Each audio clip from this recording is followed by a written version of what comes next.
Hey guys, what's happening? Welcome back to another video. In this one we are shooting with the Sony a5100 and that is going to be paired up with the Tamron 35mm 2.8. This is going to be the first time I've actually paired this lens with this camera. Effectively it's going to be shooting at roughly about 50mm once you take the crop factor into consideration. Settings wise I'm going to be shooting in aperture priority and letting the camera deal with the shutter speed.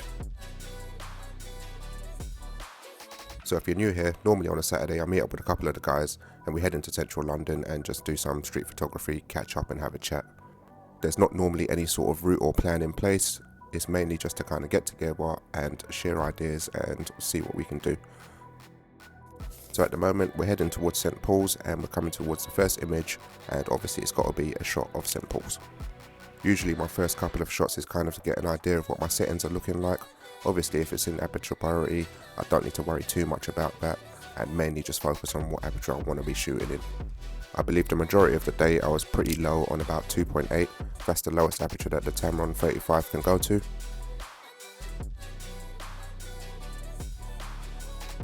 So that's the first few images in the tank.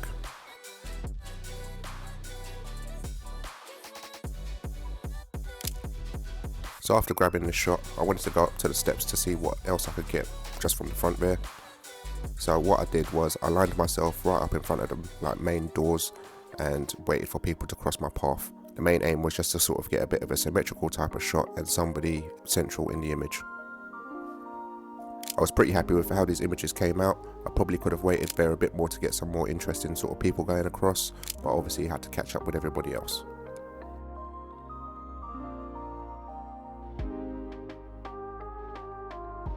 So the next image coming up is one of those funny shook moments again.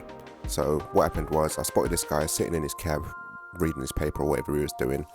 I wasn't 100% sure if he was looking at me or not or paying attention to me, so I thought let me just quickly take a shot of St Paul's again, and then after doing that I can quickly look in towards him and take another shot of him and then just keep it moving.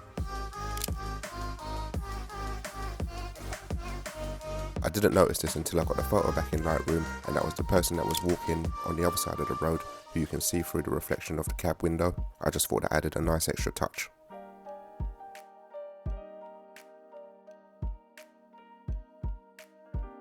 So I spot this guy sitting on the bench. My initial thought was to shoot through the armrests to see if I could get some kind of frame. I quickly realised that wasn't going to work, and I also thought I was a little bit too far away from it as well, so I just had to get myself a little bit closer to take this image.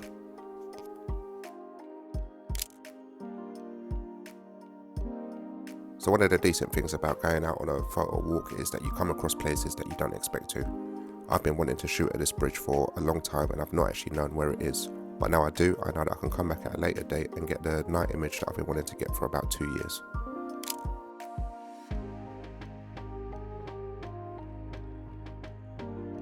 So we're now heading towards Chinatown. There's not much really to say about these next few images that are coming up because there's nothing really special about them. They're just sort of things that caught my eye and I thought I'd capture them.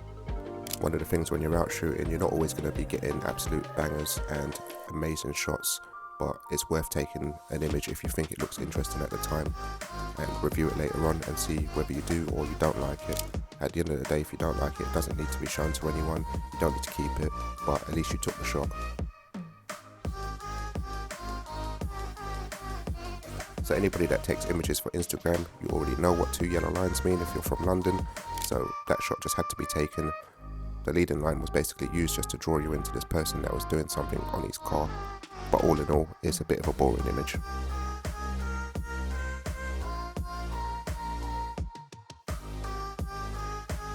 So we are now heading into Chinatown, and I was hoping that this might have been the morning where I finally get a good image from this spot.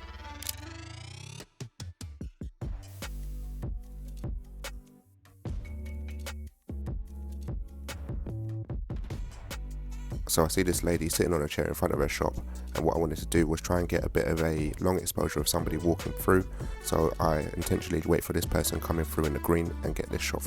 The reason for me wanting to take a shot like that is because Chinatown is a busy place and it's not easy to get a shot with nobody else in frame. So what I wanted to do was have the person on the right hand side that was walking through, so it gave the image a bit more balance as well, so you're not just drawn on one side of the photo.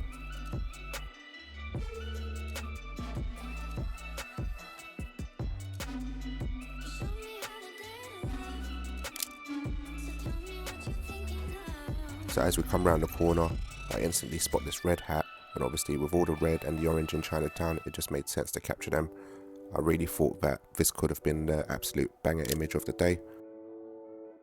But as you never know what people are going to do, you just have to work with what you get. So I get a few different shots of them moving around. Unfortunately, they don't look at the camera at all, so it doesn't really add too much to the image in my opinion. I tried to frame them up in different ways to try and make it a little bit more interesting, but I guess that's all down to opinion whether you guys think it's interesting or not.